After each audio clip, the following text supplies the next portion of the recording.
and children, boys and girls, are abused. But I'm so encouraged by her. I don't know how I met Sister Cheryl. One thing I know is that I sat down and I was listening one evening to her talking. I was scrolling through Facebook and I saw it. And then I don't know how I really get in touch with her, but then we started talking to one another. And I said, my God in heaven, she sent me her story, and I was ripped in pieces when I heard, because it is so similar to my life. Before I go any further, I'm just going to sing one verse of the song, and then I'm going to tell you a little piece of my story. Too many miles behind me, too many rivers burst through. Sing that song, sing. Too many joys, Lord help me remember. There is too much to gain, to lose. Too many sunsets lies beyond the ocean. Too many rivers my feet has walked through. Too many joys awaits me over yonder. There is too much to gain, to lose.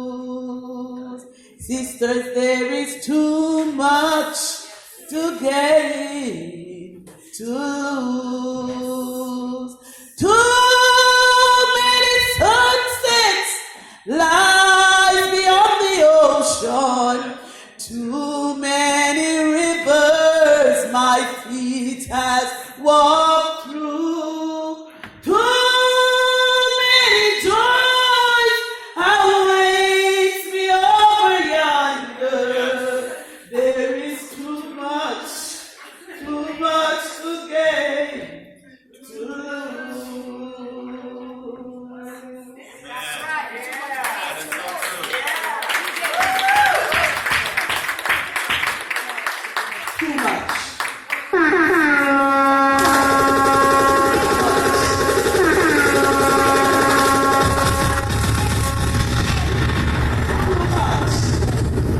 Everybody, Too much to gain, no. to lose my sisters and my friends. As I've introduced myself earlier, my name is Lorna Williams Lewis. I have been abused not once, not twice, but many times. Many times. But I'm a survivor. Yeah, girl, go ahead. I can smile tonight. And I can tell you, ladies, that there's not another piece of material left for me that God can use to make another Lorna that looks like me. I am special. My material is already used, and here am I. And there's not a second. Because I'm fearfully and wonderfully made. And I am special. We are special, guys. Very special. Very, very special. And when I talk like this, I talk proudly with authority that I am special.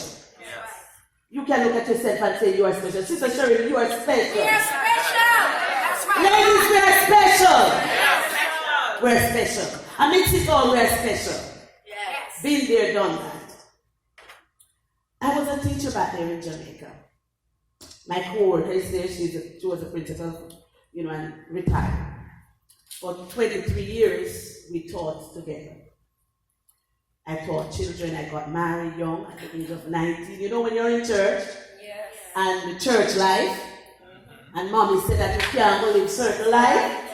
And daddy said, and pastor said you can't live certain life too. So you ended up getting married. Because you love. And sometimes you're pushed into marriage. You're running into marriage. Because you don't know better. So you're running into marriage. You want to marry. You want to live. And you want to live a clean life. So you believe the meaning that, all right, me getting married is okay. So Lorna ended up getting married. at the age of 19, I grew up with my grandma, not my mother, my grandmother. My mother had 12 of us. I was the only outside child, not knowing who directly was my father, until after 50 years, that's another story, I came to the United States, to a wedding, and my father walked up in the audience and said, there goes my baby, my little girl. And he told me when I was born, and knowing who my aunt is a doctor, my uncle is this, and my 17 uncles and aunts, not knowing. And sometimes, ladies, we seek for love in the wrong direction. And especially when we're not loved by our parents, and we don't know who our parents really is, we seek love in different directions.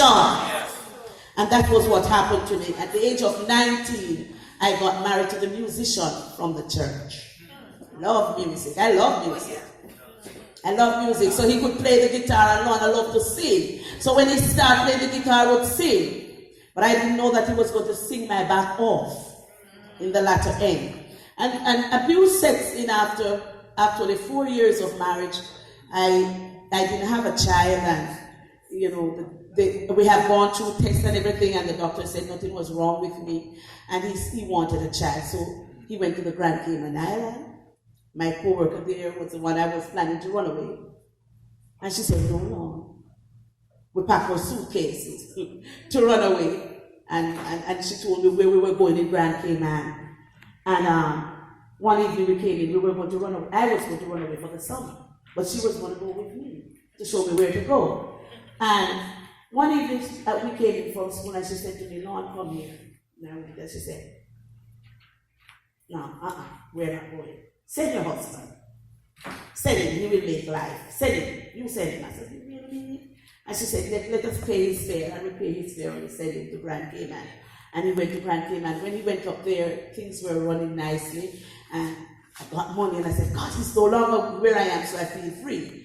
But then he came back with the Cayman slam, the new thing. And I'm being a naive girl, doesn't know that these things exist. Women doing sex different ways. We're all big people and all of that. And he came back and he wanted. So he abused me sexually, mentally, physically.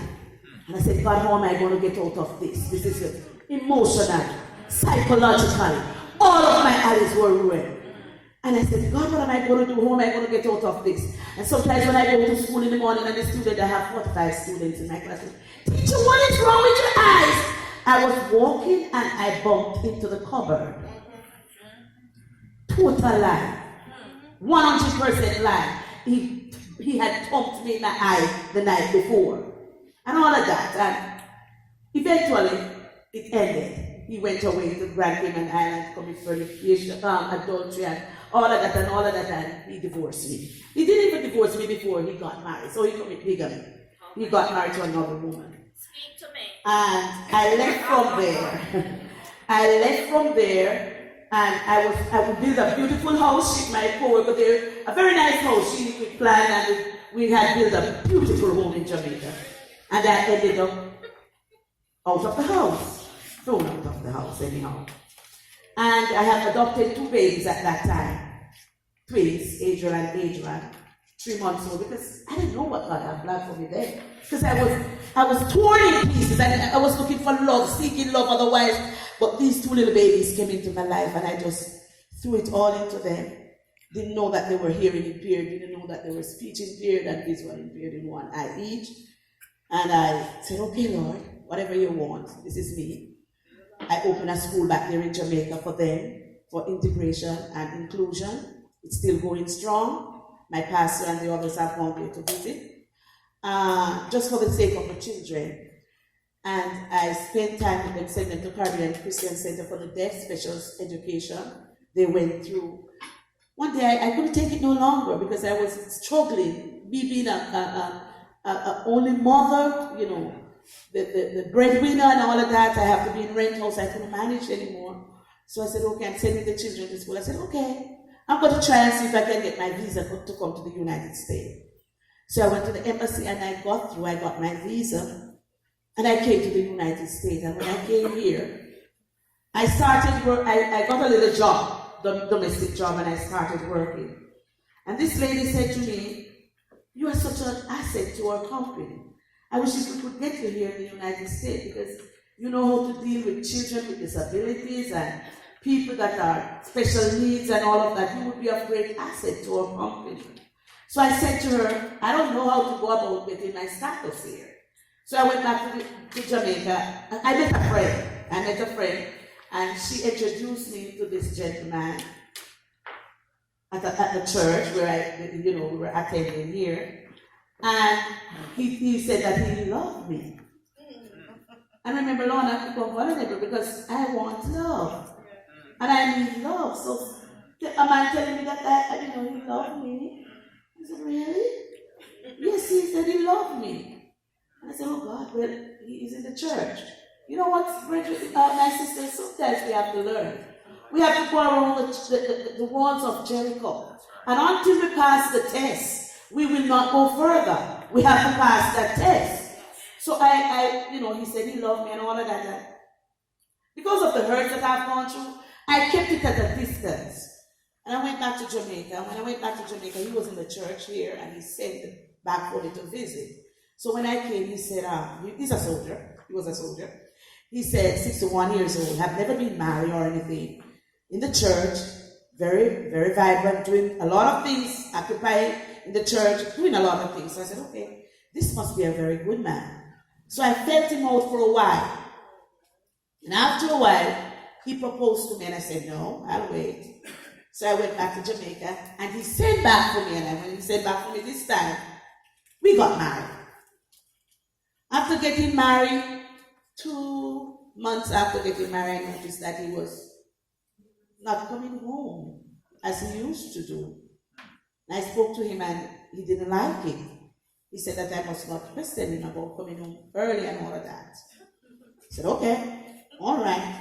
I have everything to my comfort then, according to him. We have 2 beautiful houses, paid for, cash. I have ladies, we love good things. I have the latest food car, and I could play the nicest music. I drive any car, Infinity, any one of them. I have nice things. And I thought that was it. But I did not forget the God that I serve. I did not forget the roots from whence I came. I kept on loving God. I kept on praying. The more he acted, the more he allowed me to be pushed more into God. Because I realized that I had no other friend, no other man to help me. So I became closer to God. I said, God, there must be something for me. Why are you allowing this to happen to me? And it went on. And after all of that, he became very abusive.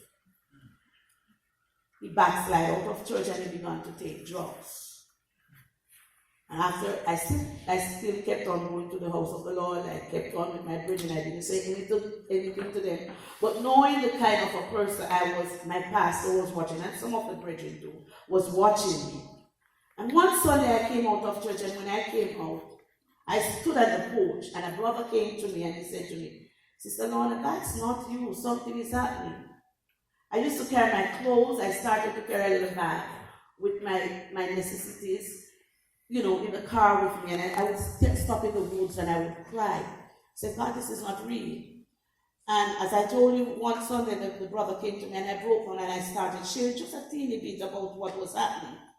When I went home the evening, my neighbor, I was living in a community where I was the only black person living there. The 2 of us were the only black living there.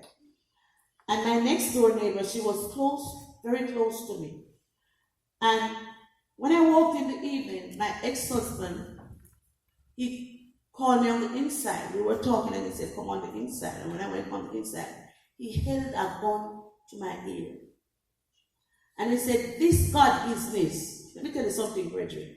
Sisters, if you're serving God, serve him in spirit and in truth. Amen. Don't play around. Because God knows us inside out. And he held the gun to my ear. And he said, this God business must stop. Either you deny him. Say that he is one of God. Or tell me who you're serving if it's a slave. And I looked at him, I said, what are you talking about? And he said to me, this evening is going to be the evening I'm going to kill you. And he told me in a corner, my friends. And he had one at my head and he said, if you don't do it, I'm going to pull the trigger. And I found myself and I said, in the name of Jesus Christ of Nazareth, The blood of Jesus Christ be against you. And he dropped his hand, he dropped the gun, he dropped it. And when he finished, he said to me, after all of this, you're really not going to deny God? And I said, no, I will never deny him. And I do not deny him. Weeks after, to cut it short, weeks after, he files divorce. My papers weren't gone through here in the United States, so I told him it's similar to yours, Sherry. And he said to me, you're not going to get your papers. You will not get your papers. At that time, my next door neighbor had called the sheriff. So the sheriff, they were at the door.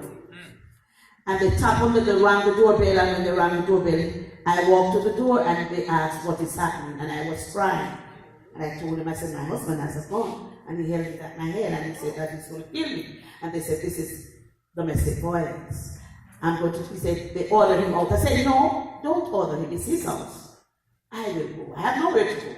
So they took me to the abuse center for women. I went there and it was destroyed. My friends, because I was like, well, you see me here. I went there and I spent actually 6 months ministering to other ladies out of my brokenness. Ministering. After that, the immigration was looking for me. That's the time when we had Charlie hurricane. 2004. All of my paperwork was in Punta Gorda. And they had built a new wing on the courthouse. So all of my paperwork was there and immigration was looking for me. The hurricane came and tore that part of the courthouse up and messed up every paperwork. When I went to the judge, the time came for me to go to the judge. When I went to the judge, because he had 2 lawyers, when I went to the judge, he said, I'm from the third world country. I said, I heard of God making one word. I don't hear of any third world. I don't hear about what you're saying. I know the God that I'm serving, and the church took fasting with me. And when I went to the court, my brethren, the judge ordered. My lawyer got a lawyer to fight for me. The judge ordered the lawyer and said to her, I will be her barrister, and I will be her judge. I will need your help. And I got my divorce. Even then, I've never heard this in the state of Florida. A woman being divorced, but the man is not divorced. I'm a divorced woman, remarried. My husband is sitting there. I went through as an abused wife, got my status. 3 months after, it's a long story, so I'm putting it short. I said for my 2 children, they are blessed here in my life. My pastor came, and all my other friends are coming. I am a victorious girl. I am happy. Much more to say, but you will hear in the latter end. Because Sister Sherry has started something that people are going. Look here, my friend. There are many other women tonight that would love to talk like us and would love to be here, but they are under bondage. They are captivated. They are held captive. But tonight we are free and we are victorious. And all honor, all glory, all praise be unto the Most High God, because it's for a purpose. I love you, Sister Sherry. I love you, my Jesus. We are victorious 100%. God bless you all. Thank you. I mean, we start late, guys. We start late. But we don't have 30 minutes left. You know what I'm going to say something? And the next time, all right?